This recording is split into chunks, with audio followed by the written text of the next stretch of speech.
Okay, so we are going to discharge the monitor and take out the chassis so that we can cap it. So I got it, make sure you can see it. I got it grounded to the frame over here and then to my screwdriver. And if you've never watched anybody do this before, take this hand and just stick it in your pocket. It should be good. I don't think we'll hear it pop. Yeah, I don't think so. It's been off for a while.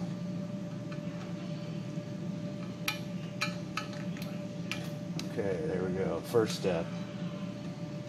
Okay. Oh, that thing slipped. So next I'm going to take off the neck board so I can see what I'm doing over here. I did forget to bring my snips back here, so I'm going to have to go back to the office for that. I don't know about that right now. So I just want to wiggle this off. I've had this off already just to make sure everything was gravy.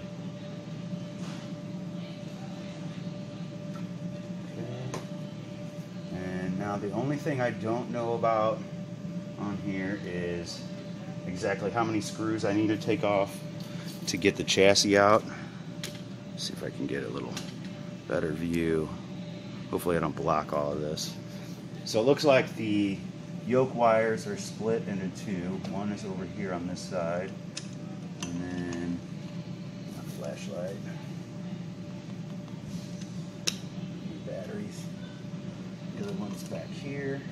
Okay, that'll free that up.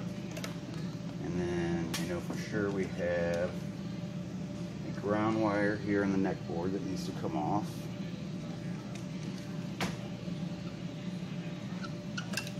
And yeah, that goes to the monitor, the two. And we have the DDoS wiring over here in the left corner. Get them frayed on the neck. That was on there pretty good. Sorry, I'm gonna have to move you so I can get a better shot at this. I don't want it to come flying up and come out all of a sudden and just go.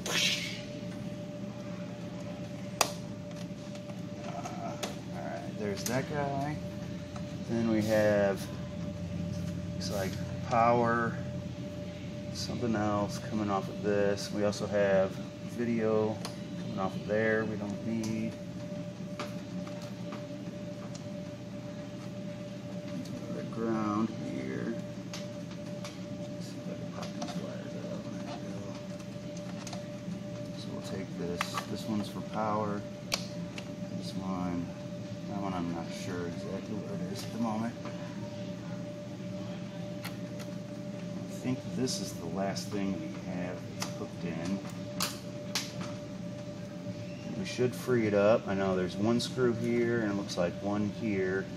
Both are holding ground wires. And it might pop out after that. But do I need my snips? Okay. I don't think I need them. So let's go ahead and take those two screws out.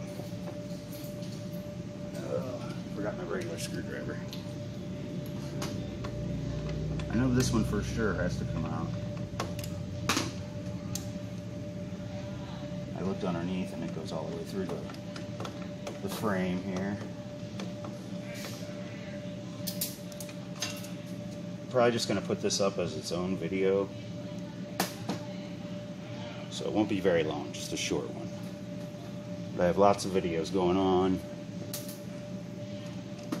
So we don't need a 45-minute video. I'm going to do much more, probably show some of the changing the capacitors out. It'll be tough for me to show the testing because I don't think I'm going to test it here. I don't have the the right cabinet or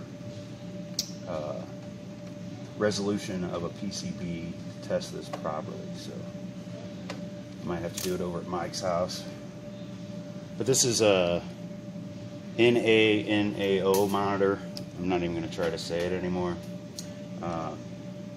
This one I think was out of a candy cab, and normally they come either in a candy cab, or see, we had to deal with them in Crazy Taxi or Naomi cabinets, which kind of look like candy cabs. So I don't see exactly what is the hold up here. I think it's just clipped in here at the bottom. So let me go ahead and stop right now, and then I'll figure out exactly what's holding this up, and then I'll come back and show you what we got to do. So it looks like it was actually free, but just a little dirty and kind of snug in there. So when I started to pull around on it, it did move. So this one isn't too bad. The 4600 I did a couple weeks ago, that one was much worse. And it's got a couple little tabs here. There's probably one underneath here, one in the back that just kind of hold it in after you got those screws in so it doesn't go anywhere. Okay, we have another, looks like possibly video. Not sure if this comes out here or not. Okay, that one does come out there. There's some video connections up in the front of this, and I think that's what that's for. I've done more of this chassis when it's already been removed than I have removing it myself. I think I've done more than 10. Okay. Make sure our wire's clear. And that's it on that one. So I'll probably go ahead and set up, and we'll do a few caps together. That was pretty easy. 3-minute videos, not good enough for me. So stick around. I'll set this up in the office, and we'll get a soldering station set up, and we'll move on to the next step.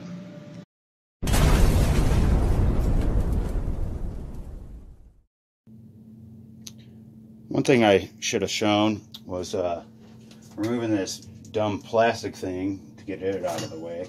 There's 4 screws that go through the chassis into that plastic thing. One's here, one is here, one is here, and I think, I can't find it now. It should be right in here somewhere. I just can't see it. But there's 4 of them. You got to pull those off, and then let's see if you can see that. See this black goo? This is potting compound to seal the bottom of the flyback to the board. Well, they way overused it on this chassis, and I think they do that on a lot of them, that they do this too. But this was actually sealed to that plastic thing, so even after I got the screws off, it was a bear to get out of there. And a couple little pieces of the plastic frame shot off, just trying to wiggle it out of there. I'm kind of glad I didn't do that on camera, because I was probably cussing. I don't even remember. I'm just going to do a couple caps real fast. I'm going to do this big guy here, and then this one right here. Just 2 that are going to be real easy. I don't want to spend a whole lot of time doing this on this video. I might afterwards, for the next video, show the whole thing. I haven't decided yet, or just going to show what it looks like. I don't have any before pictures, so showing a before and after for this one isn't going to be as good as it has been for some of the others. But let's go ahead and remove this big guy here. I also don't have the tools in yet that I ordered that would make this a lot easier. I have a thing that holds the board, and then you can spin it, and let's see, I'm still not sure how the best way is going to be to do this. Yeah, it holds the board, and then you can spin the board 360 in the air. You don't have to worry about setting it down like this and possibly damaging anything. And now I got to find those caps. So that looks like. No, that's not it. Okay, it's over here. So we got C792, and the other one I'm going to do is here, C954. And that is going to be, should be right in here, right there. Okay, so let's go ahead and take out 954 since it's closer to the gun. And I said this, I think, in another video. I'm always kind of shaky, but you don't want to push this all the way down. It's a solder sucker, if you don't know. It gets real hot, and you can lift the solder pads. This is another reason why I don't want to sit here and show you guys all my bad shaking for the sake just to show you. So I'm kind of wiggle it around a little bit, just enough to get that solder hot, and then pop it off there. And that should be it for that one. Let's see if I can pull it out now. Okay, it falls right out. And I'm going to save these and test them later, just in case for my own personal games or something I need a weird cap here and there. And this is the other one. And let's see, this one is marked positive on the right side. Let's see what I was when I took it out. Okay. Just to double check. I forgot to double check. Always double check before you pull the cap out. Sometimes these boards are marked wrong. I'm going to stick my head in your way. Get this up here. Okay. And here's how I do it. I take this long leg and I bend it all the way over. And it's not exactly helping. Okay, I don't like to solder in legs that are all the way bent down. A lot of people will just bend them down flat, solder them in. If you come back and you try to work on this chassis again later, then you're going to have a hell of a time getting that cap out with a leg bent like that. But a little bit isn't so bad. Be a little easier to work with when I try to get it out. And I don't know that I'm going to be the one that's going to work on it next, but it's always nice to be nice to the next guy. I don't know if my iron's hot enough yet. That's kind of ugly. But after I get that, then I go ahead and straighten the other leg and solder it in. It's a new tip too. I don't know if that has anything to do with it. Come on. There we go. That one looks a little better. I can't clean that up a little bit.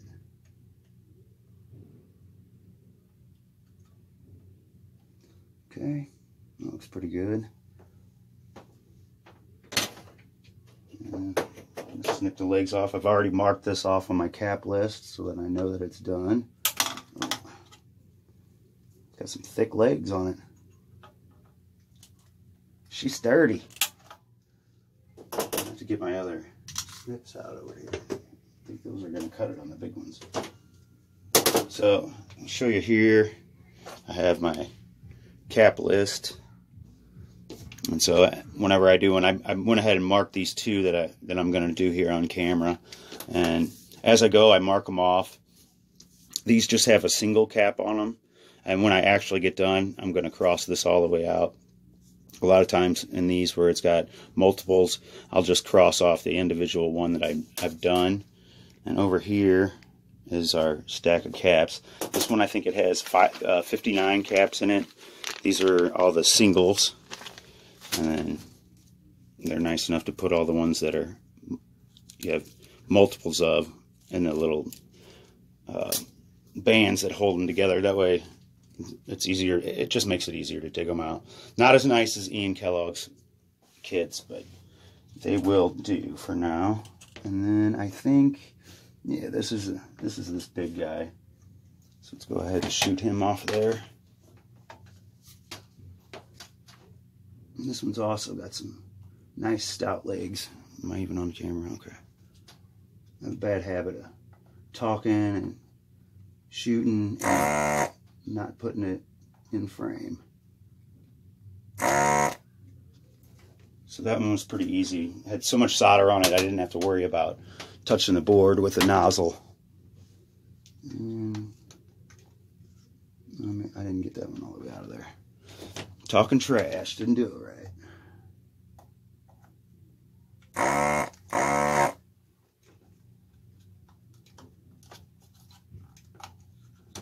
Okay, pop it out of there. Now I want to show you the difference. This is the original cap, and you can tell it's original because of the size. It is 47 microfarads and 200 volts. This is the modern replacement. Let's see. 47 microfarads, 200 volts. But look at the difference in size. So I'm going to pop this one back in there. It was also marked correct.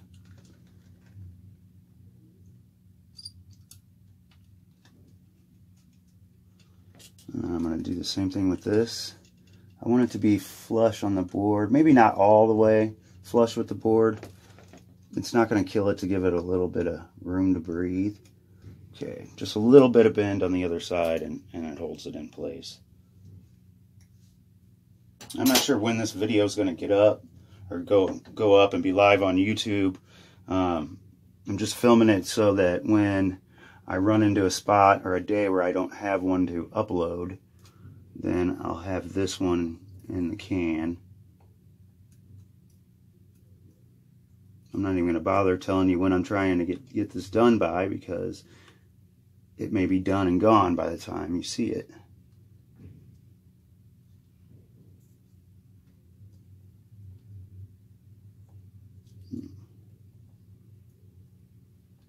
Once again, my shaky self here. Some nasty. I should have cleaned this solder off of here first.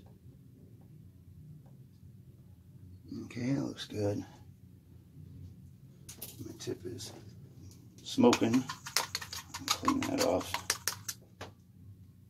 That's good. So that's how this is going to go. Only there is 57 more of them to go. And like I said, I'm not going to bore you with this. I'll try to show, a couple caps every time I do it. But I figure you guys, if you're following my channel, you've probably done this before. Or if you're just interested, seeing a couple of them here and there is probably all you really need.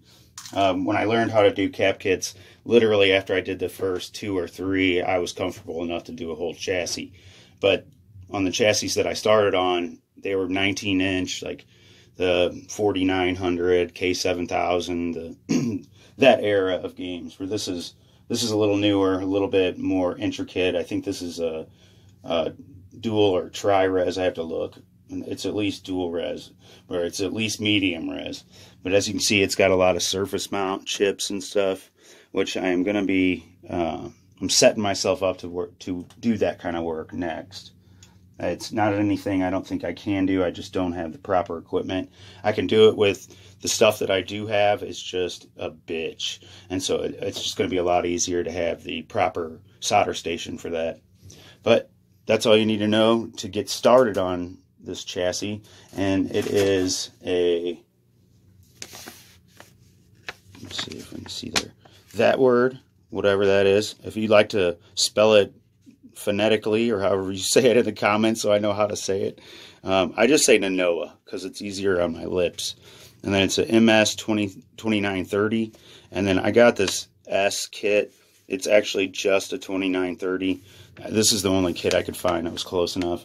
So if there's something in here that I don't have or that didn't come with the kit, hopefully I got it in my spares, and then we'll do it that way. Or I'll just have to run to the store and just grab one. But thanks for watching, and I hope this helps somebody. What did you think about that video? Did you like that video? I loved it. Was I not in it? Well, did I love that? I better been in that video. I hope you liked the video. It was definitely my best work. If I'm not in that video, you better watch this one over here. Oh, if you're not going to do that, just subscribe. You'll get a notification. Bye.